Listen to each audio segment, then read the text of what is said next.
The needle had already been in his arm.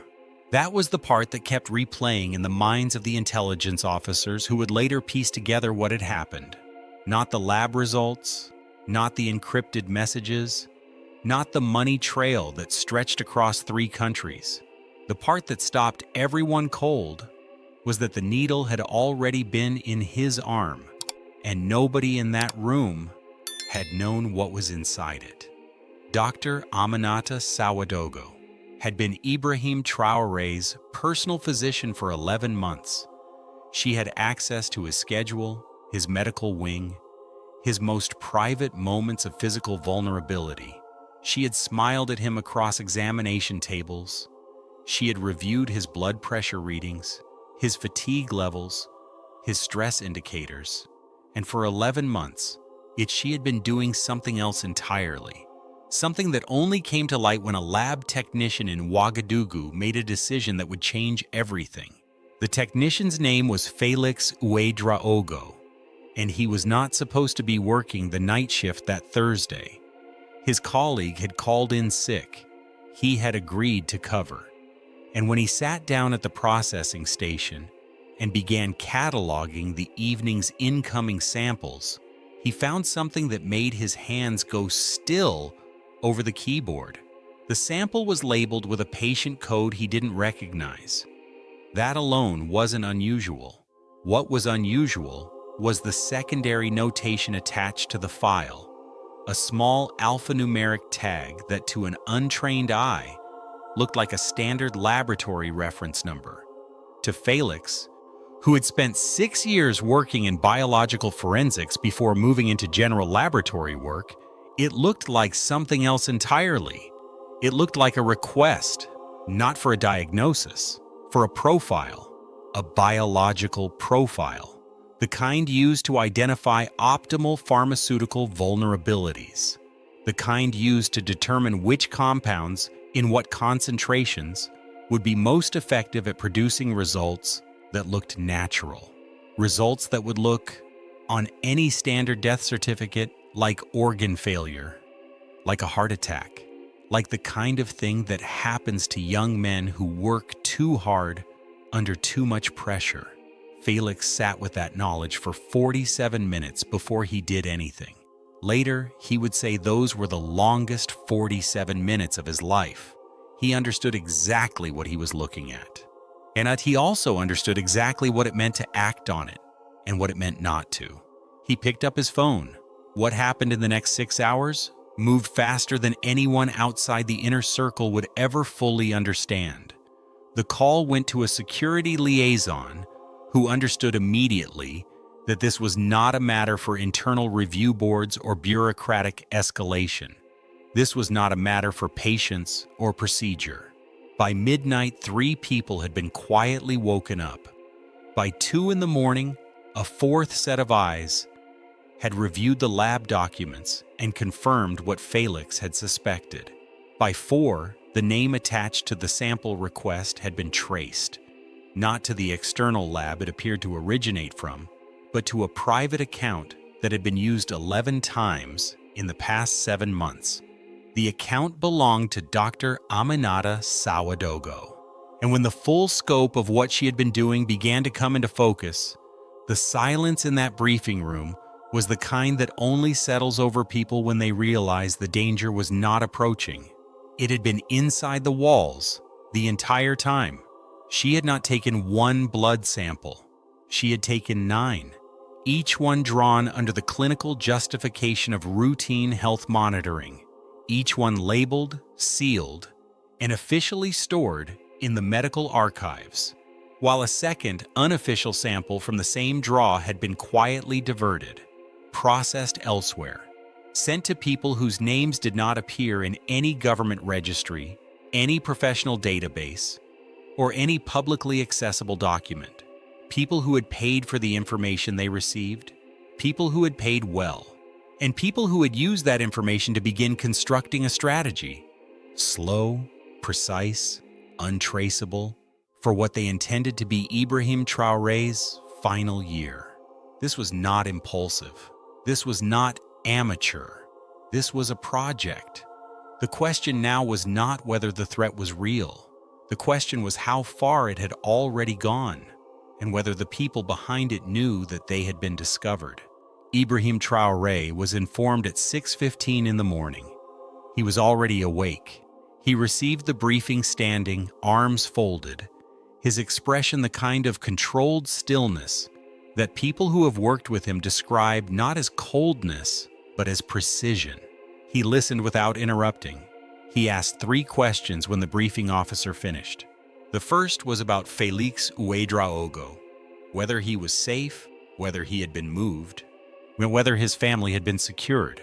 The officer confirmed that Felix had been relocated within the hour of his call, and that his family had been quietly brought to a secure location before dawn. Traoré nodded. The second question was about the chain of custody on the lab documents, whether the original files could be recovered in a form that was legally admissible, forensically verifiable, and impossible to dismiss as fabricated. The officer said they were already working on it. The third question was about Dr. Sawadogo. Her apartment had been under quiet surveillance since 3 in the morning. She had not attempted to leave. She had made 2 phone calls, one to a number that went unanswered, one to a second number that was answered on the first ring and immediately disconnected. Both numbers were being traced. She did not yet know that she had been found. Traoré's response to all of this was not rage. It was not the kind of explosive fury that people might expect from a man who had just learned that his personal doctor had been systematically harvesting his biological data and selling it to individuals planning to kill him. What it was instead was something that his most trusted advisors had seen before. A quiet, methodical shift in posture, like a chess player who has just seen 5 moves ahead and is no longer worried about the outcome. He was already somewhere the danger hadn't reached yet. He said one thing before leaving the room. He said, "Don't move on her yet." The officers exchanged looks. One of them started to speak. Traoré raised one hand, a small, unhurried gesture, and the room went quiet. Yet he looked at the briefing officer directly and said, "Why, we don't arrest the door, we follow who opens it." He left. The room stayed silent for a moment longer than it needed to. What followed in the next 72 hours was not visible to anyone outside a very small circle of people, and that was precisely the point. Dr. Sawadogo continued her work. She arrived at the medical wing as scheduled. She reviewed files, attended to her official duties, spoke to colleagues with the same composed professionalism she always projected. She had no idea that every movement she made, every call she placed, every message she sent or received was being documented in real time by people she would never see. The second number she had called, the one answered and immediately disconnected, resolved to a relay that led, eventually, to a communications node that had been used before, used in a context that was already familiar to Burkinabe counterintelligence. Familiar because it had appeared, months earlier, in a separate investigation that had stalled. An investigation that had never been able to identify its center of gravity. The relay was that center of gravity, and Dr. Sawadogo was not its only connection point. This was no longer about a doctor who had sold blood samples. This was the edge of something larger, something that had been operating quietly, patiently, across multiple sectors, medical, logistical, informational, designed to converge at a single moment that its architects had been carefully preparing for. With the biological profile that had been constructed from Traoré's samples was detailed enough to identify which pharmaceutical compounds would have the most efficient effect on his specific physiology. The term used in the documents, when they were later fully translated and analyzed, was optimized targeting. Clinical language, cold, precise, euphemistic. It meant that whoever ordered this had wanted his death to look like nothing, like nature, like exhaustion, like the body of a young leader finally surrendering to the weight of everything he was carrying. They had been planning a murder dressed as a medical tragedy. What they had not planned for was Felix Ouedraogo choosing to make a phone call on a Thursday night when he was covering a shift he wasn't supposed to be working. But what they had also not planned for, and this was the part that would ultimately unravel everything, was Ibrahim Traoré's discipline. Because the temptation for any leader in that position would have been to move fast, to make arrests, to demonstrate power by reacting publicly and decisively the moment the threat was confirmed.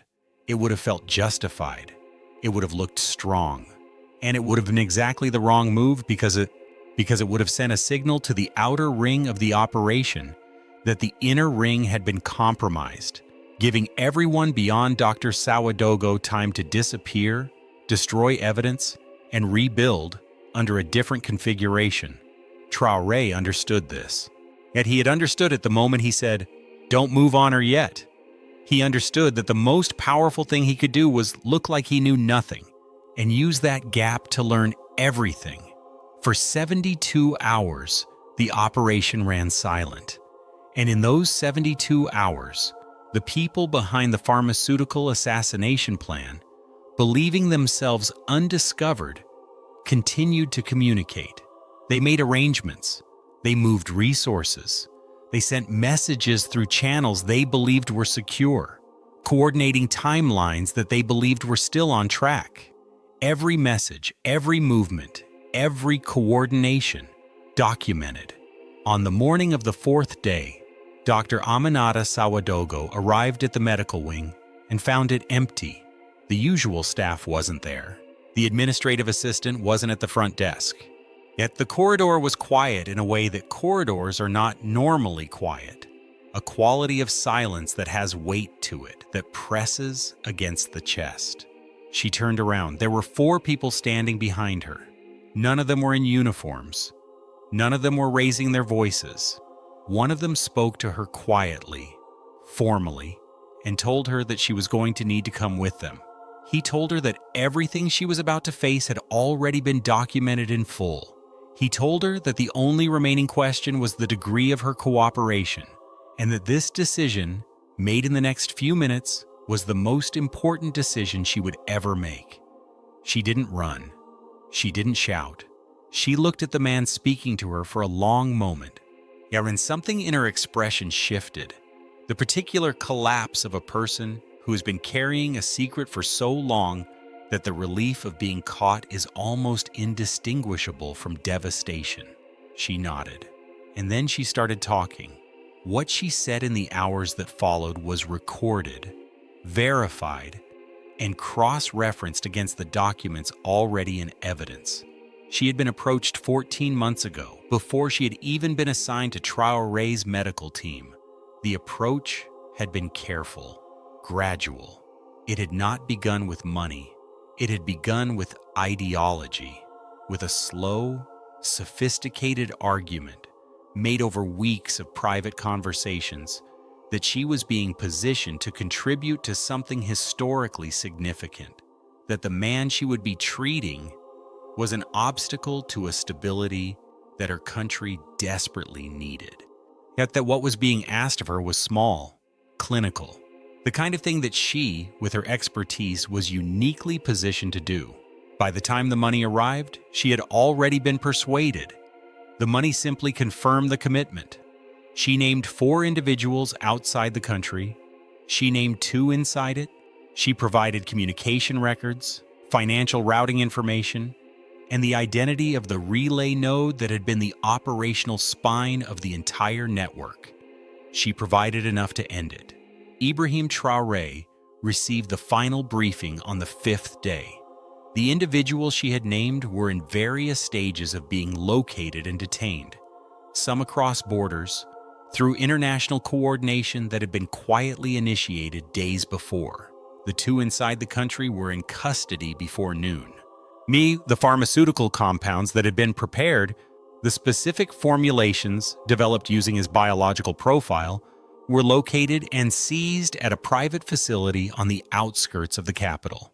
The operation had been built with extraordinary care and patience.